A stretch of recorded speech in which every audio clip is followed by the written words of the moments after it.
It will be so much more beautiful now. Someone as filthy as you fits in a beautiful place like this. I looked blankly at the person who was giving me a victorious smile. My name is Amina, and I'm a housewife in her 50s. About 30 years ago, I married my husband, Jasper, and both of our children had already left the house. Our oldest son is already married and has his own family. Just as I was relieved that my job of raising our kids is done, Jasper asked me for a divorce. It turned out he had been having an affair with a younger woman from his workplace, and she got pregnant. He wanted a divorce so he could be with her. Our kids have already left home, and when I think about my future, being with a young woman is more fun than being with an old woman like you. Sorry, but please agree to the divorce. As Jasper spoke in a casual manner, I couldn't help but let out a sigh.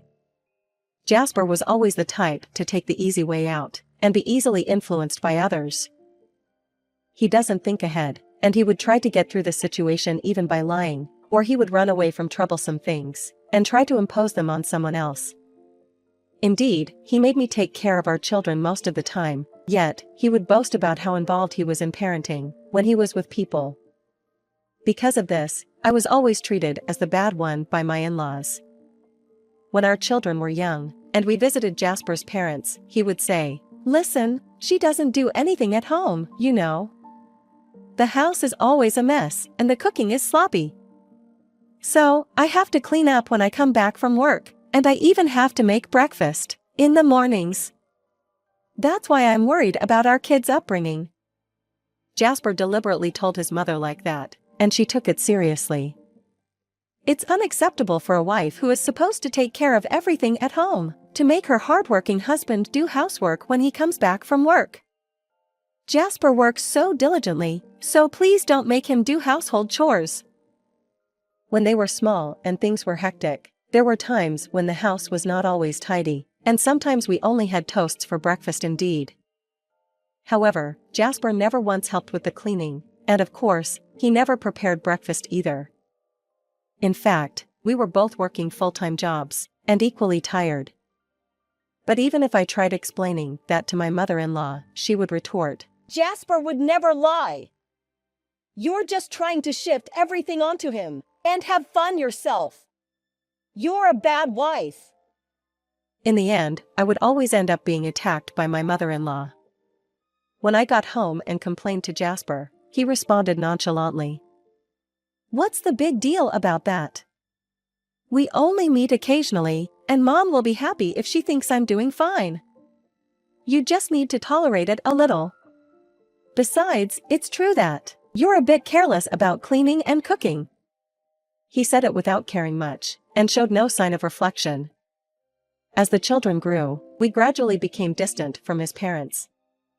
Since it was quite a distance to travel by car, though we occasionally received sarcastic phone calls, they never actually came to our house, making things much easier than before. For Jasper, this divorce is probably not a big deal, just a change in the person he lives with. "It's fine if we get divorced, but let's discuss things, like the future and the alimony properly, before formally proceeding with the divorce," I said with a sigh. "The future? It would be just you leaving this house, wouldn't it?" His words made me want to bury my head in my hands. "Since you had an affair, I'll definitely ask for alimony, and we need to divide the shared property properly. Even though there's no mortgage on this house anymore, it's still in both our names. We won't get divorced until all the discussions are done," I declared firmly. To which Jasper grumbled, Yeah, I got it. You're so naggy. You are always like that, and that's why I'm leaving you." He made a displeased face while saying that, and honestly, I was fed up with Jasper's personality too. I thought about arguing back, but decided to stay silent as it seemed troublesome. After that, Jasper and I discussed various matters, and were able to reach a mutual understanding for our divorce. A few days after the divorce, I had some business to attend to, so I took the day off from work and was walking across the bridge near my house. When I was about halfway across, I noticed an elderly woman peering down into the river, over railing. At first, I didn't think much of it, and was going to pass by, but to my surprise, she tried to climb over the railing. Her body was not lifting properly and she was flailing about, but she was clearly acting strangely, so I couldn't help but talk to her. "Hello, ma'am. What are you doing up there?" I said as gently and slowly as possible. She replied, still looking downward, "Oh, it's nothing. Sorry for showing you something strange." I said cheerfully, "It's all right, but it's dangerous to be up there. Would you like to talk a bit?" I asked. The elderly woman responded in a quiet voice, "Thank you. I guess spending a little time together won't hurt." As we walked side by side, I contemplated what to do. She told me that she was not from this area, and apparently she was walking while lost in thought, and she ended up coming to that bridge. "I've lost my husband, with whom I'd been for so many years, and I've been feeling quite lonely. Sometimes, I can't help but think, it might be easier to be with him again," she confided. Had I not approached her, was she planning to jump off the bridge? Although it wasn't the dead of winter, the weather outside was still chilly. I would be worried if I leave this elderly woman who must be tired from all the walking outside for too long.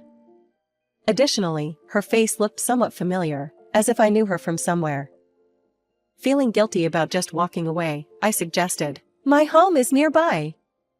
Would you like to stop by my house and talk for a little while?" I asked her.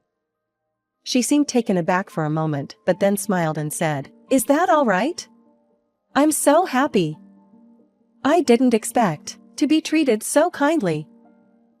Thus, I decided to lead her to my house. On the way, she kept glancing around as if she were on alert. She introduced herself as Tessa. After talking for about an hour, Tessa seemed to be starting to feel better.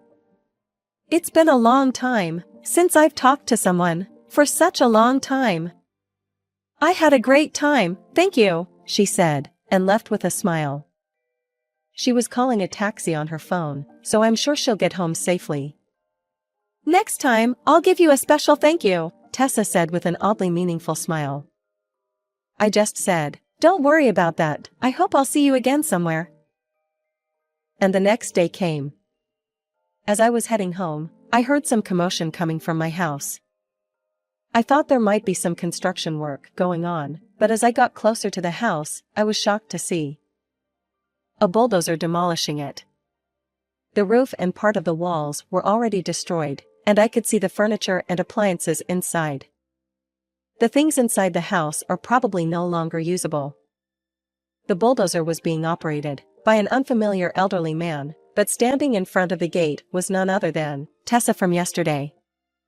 I approached Tessa and cautiously asked, "Tessa, what on earth is happening here?" She replied with a smile, "Oh, you're back already. I wanted to show you after it was all done if possible." Then I noticed there was another elderly woman standing beside her. "Is that you, Juliana? Long time no see," I greeted her. Although we hadn't met in a while, there was no doubt it was my mother-in-law. My mother-in-law turned to me and said with a sneer, "It'll be so much more beautiful now. Someone as dirty as you fits in a beautiful place like this." I looked blankly at the person who was giving me a victorious smile. "I'll ask anyway, why did you do such a thing? And by the way, is Tessa your sister or something?" I asked. "Yes, I'm her older sister and I'm Jasper's aunt. I heard that Jasper was going through a tough time, so I decided to help him get back at you," Tessa replied. As I remained quiet, I asked, "What do you mean by Jasper going through a tough time?" In response, my mother-in-law became visibly agitated and said, "Did you just ask what do you mean? Don't play dumb. You couldn't even handle the household chores properly, and they say you were having an affair? Moreover, you apparently drove Jasper out of the house. You're an awful wife. So, in place of Jasper who is kind, I decided to take revenge. That house Jasper built is too good for someone like you." I let out a sigh at her outburst. "So, did you have Tessa look for the location of the house to destroy it? And she went to such lengths to put on that act?" I said. That's right. Juliana knew the address, but she claimed she had never been there before. So, I decided to help her. I didn't expect you to be so kind to me, because I heard that you are a terrible person. I managed to confirm the location of the house, and even though I felt guilty after you were being so kind to me, Jasper is still more important to me. Please don't take it the wrong way. Tessa said brazenly, so it gave me a headache. Although I had many things I wanted to say, I decided to say the most important thing first. I'm sorry to spoil your excitement, but this house is not mine, I said. My words seemed to confuse them, and both of them had puzzled expressions on their faces. The house you are demolishing is indeed where I lived until a few days ago. However, now it's the home where your precious Jasper lives alone. He has been planning to live with his lover very soon. I continued. Perhaps they finally understood the situation, and their faces turned pale. Tessa screamed. No, that can't be. Yesterday, you brought us here, and even had a key. Yesterday, I took a day off from work to go through the procedures to change the joint ownership of this house to Jasper's sole ownership. Therefore, it was still both of our property until yesterday, so I had a key and I was able to enter freely. But from today, the property is solely in Jasper's name, and I no longer have a key. We happened to have a discussion at this house today, and I just stopped by on my way home from work. I explained to them. That's why, when you mentioned that you wanted to see me again while you were leaving, I gave a vague response. I no longer live here since yesterday. I mean, I had already moved my belongings a few days ago, and I commute to work from my new place, I explained. Both my mother-in-law and Tessa looked bewildered. Actually, when I said goodbye to Tessa, I had a hunch about her true identity. When Tessa got into the taxi, she mentioned the destination, which was an address I had heard before. When I realized that it was the address of my in-laws' house, I clearly remembered who Tessa resembled. She had a striking resemblance to my mother-in-law. While I wondered why Tessa had come all the way there, I didn't think it would be such a big problem, since this house was going to be Jasper's home. However, I never imagined they would go so far as to destroy the house without permission. It was a completely insane idea, to destroy a house just because it was once a daughter-in-law's home. Actually, since the beginning of our marriage, I have told you many times that Jasper often lies and exaggerates things. If you had listened to me properly, this wouldn't have happened, I said to my mother-in-law, and she turned red with anger. Before she could shout something, a car parked nearby, and Jasper appeared from inside. What the hell is going on? Why is the house being destroyed? Jasper shouted in a panic. Jasper, didn't you try to deceive your mother with some vague lies? Upon hearing that, Jasper turned towards me, and finally, he noticed the presence of his mother and Tessa. Wait, why are both Mom and Auntie here? What's going on? Jasper asked. With a deep sigh, I said, You see, you lied to cover up your affair, and your mother went berserk and destroyed the house. It's like a divine punishment for always making me the villain. So, accept it gracefully. Jasper's expression turned perplexed. What? What are you talking about? I don't understand.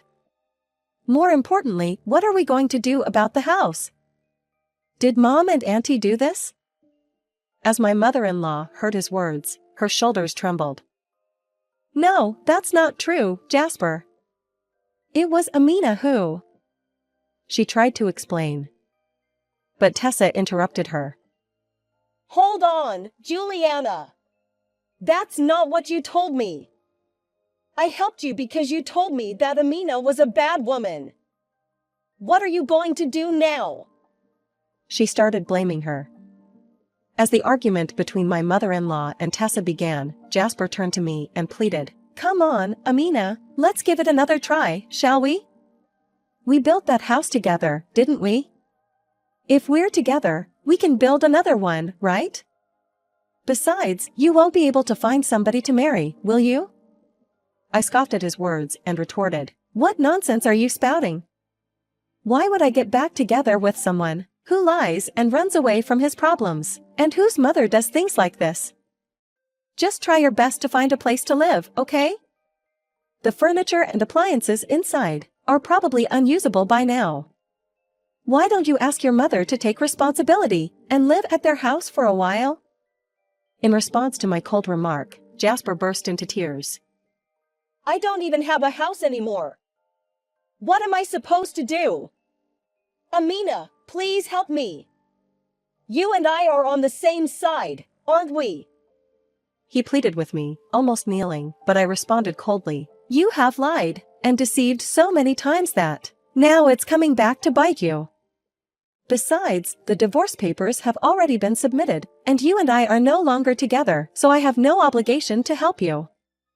With that, I just left. I don't think that I can have a discussion with Jasper today. As I walked away, I could hear the voices of Tessa, Jasper, and my mother-in-law, all yelling at each other.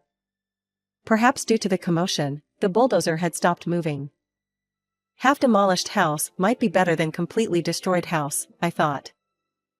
After things settled down, I met Jasper once, but the house was beyond repair, so they had it demolished and turned into an empty lot. He's currently staying at his parents' house. Despite being family, he's planning to demand proper compensation from his mother. However, since she's elderly, it's unlikely she can pay the same amount as the house is worth in compensation. We divided the shared property equally, and though it was less than average, he did pay me alimony. The house he was supposed to live in is gone, so he probably doesn't have much to live on. When I met him in his worn-out suit, he once again asked for reconciliation, but I firmly refused. Since it was originally caused by the lies Jasper told, and the fact that he was having an affair, it seems brazen to me that he wants to get back together with me. Though Jasper didn't mention it, according to our children, his lover had apparently dumped him. It's no surprise that a man in his 50s, who is financially strapped, living with his elderly mother, gets dumped by a young girlfriend. My mother-in-law and Jasper are apparently arguing every day. Of course my mother-in-law who destroyed the house is to blame, but it was Jasper's lie that caused the damage in the first place. They probably won't reflect on their actions, but I hope they can at least live without causing trouble for others. As for myself, I'm thoroughly enjoying living alone. Although Jasper was never violent, he did involve others and painted me as the villain. Only after being apart did I realize how much stress that caused me. It was a form of emotional abuse, in a way. The children visit me occasionally, and now I spend each day in peace,